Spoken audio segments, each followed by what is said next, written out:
ministério feminino. Eu sei que é algo que você tem estudado, né? E é algo que está em discussão. Na verdade, o papel da mulher em todos os aspectos, e até mesmo fora da igreja, tem sido falado muito sobre isso, né?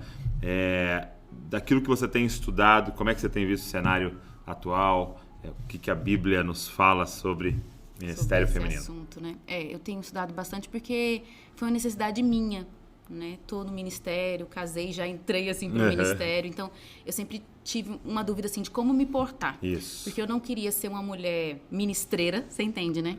Que só se dedica ao ministério e a casa tá um caos. E eu também não queria ficar idolatrando a casa.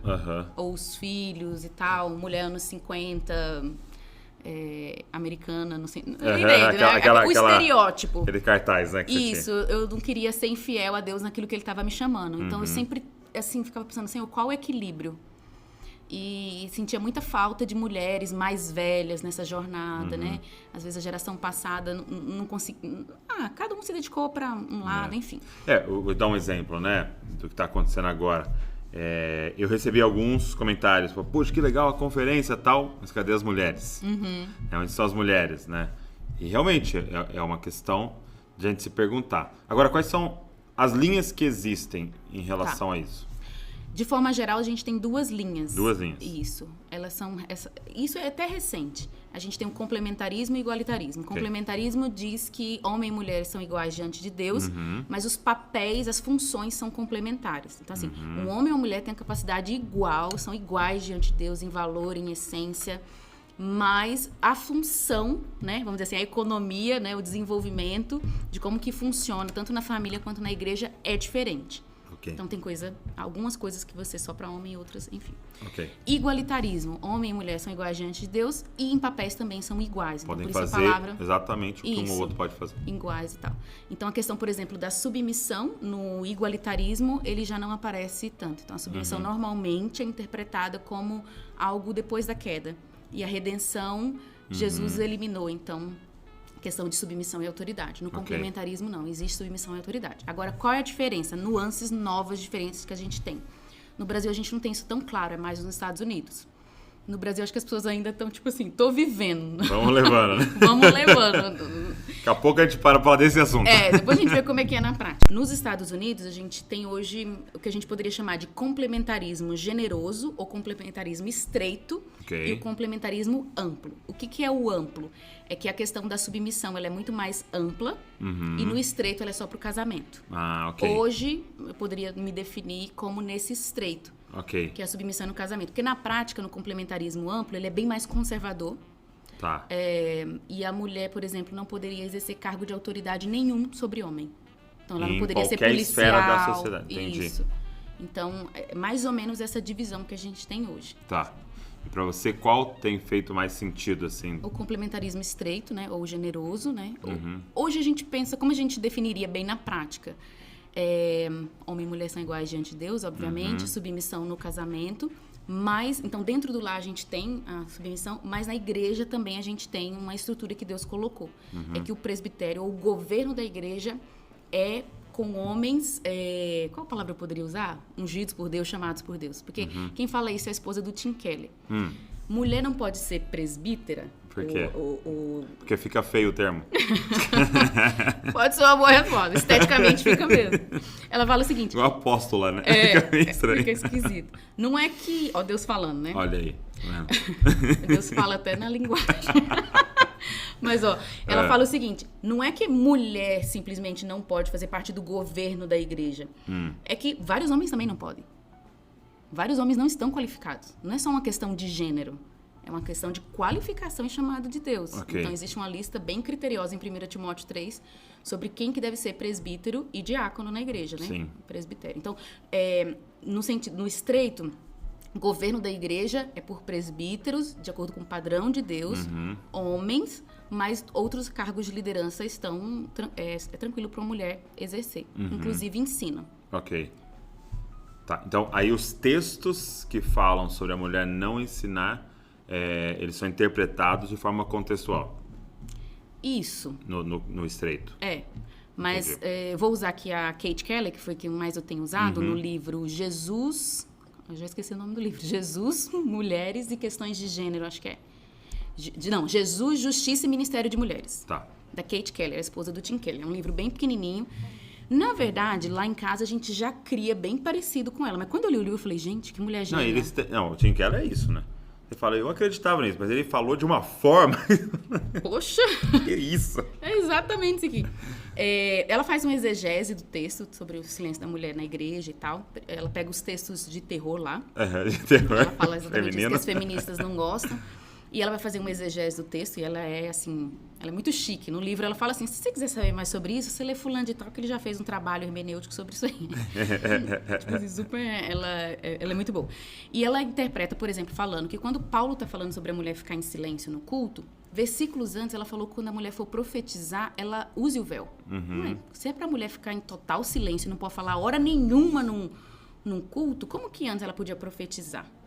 Profetizar é uma coisa bem séria e usando o véu. Então, ela explica que Paulo, na verdade, está organizando o culto ali, né? Regulamentalizando o culto, né? E aí ela vai explicar, não vou gastar tempo, porque é bastante coisa hermenêutica, detalhezinho ali, mas resumindo, ela vai dizer, não só ela, né? Mas vários teólogos, que a mulher pode ensinar, mas não exercer ensino autoritativo. Qual a diferença? Boba. Por exemplo, se a gente for usar os apóstolos como exemplo, na época do início da igreja, tem muitas heresias rondando a igreja. Tá. E quem que diz o que é certo e o que é errado? O que é o verdadeiro ensino ou não? É quem governa a igreja. Uhum. Tá? Então, como se fosse um pai de família ali, né? Uma pessoa que está liderando. Então, nesse sentido, a mulher, ela não define a doutrina do que é heresia ou que não é. Uhum. Não só a mulher, mas vários homens que também, entendeu? É geral, a gente está focando na mulher, mas é geral. Sim. Então, na época, por exemplo, ali dos apóstolos, lembra que eu falei do bom depósito da fé, que permaneceu durante toda a história da igreja? Isso foi graças ao trabalho da liderança na época da igreja, da primeira igreja, a igreja primitiva ali. Mas isso continua, porque as heresias continuam e tudo mais. Douglas, você sabe que esse livro da Kate Keller, eu lembro que eu li o título e falei, nossa, esse título não faz sentido, mas faz. O título é Jesus, Justiça e Ministério de Mulheres, né? As questões de gênero. Justiça por causa disso, porque normalmente quando a gente ouve sobre essa estrutura que Deus colocou, as mulheres pensam assim, mas é injusto. É injusto eu não ter oportunidade de ser uma presbítera, de liderar o governo de uma igreja. Uhum. E no final do livro ela fala sobre esse mistério de Deus, que Deus ordena coisas que a gente não sabe necessariamente por quê. Então, tem essa questão de confiar de que o que Deus coloca é bom, né? O que Deus pede de nós é bom. Mas ela coloca no final do livro, me impactou muito, ela fala o seguinte, Deus se expressa através da família, através de homem e mulher, em parceria, submissão. Eu vou ser bem assim, sincera. Eu acho igualitarismo muito mais fácil. Uma vez esses dias eu briguei com a Ângela, eu falei, nossa, igualitarismo é bem mais fácil. A gente faz um voto aqui, né, sei lá. Você finge que concordou comigo, eu finge que... É bem mais fácil. O complementarismo é muito difícil. Aí eu pensei assim, deve ser de Deus mesmo, porque precisa da graça de Deus, sabe? Precisa de quebrantamento, precisa ouvir Deus junto, é muito mais difícil. E a Kate Keller fala, isso é o evangelho sendo pregado. Quando você vê uma família, um homem e uma mulher, andando conforme o padrão de Deus, uma mulher submetendo, sem ser explorada, né? Sim. Sem ser oprimida. Quando o mundo vê isso, eles não vão acreditar. Tipo, como é possível isso? Isso não é possível. Não é possível. Aí o evangelho vai ser pregado através da família. Que é a grande quebra de paradigma de Efésios 5, de Paulo escrevendo, esposa, submeta-se ao seu marido. É porque ele estava dizendo assim, tipo, chova no molhado. Isso. Mas o que ele estava dizendo? Você não precisa submeter. Então agora eu vou te pedir para submeter voluntariamente. Isso, exatamente. Então, por fato dele pedir para ela submeter, é quase que dizendo, você não precisaria mais submeter. Né? Como eu disse, agora nós entendemos, são todos a imagem de Deus, isso. Temos o Espírito Santo, a graça sobre nós, e agora voluntariamente você vai submeter, exatamente. Assim como ele fala para um escravo, né? Submeta-se. E assim, igual você falou, o reino de Deus a gente está submetendo a tudo. A verdade é que ninguém tá vivendo a experiência do cristianismo verdadeiro. Aí quando chega a submissão, fica todo mundo dolorido.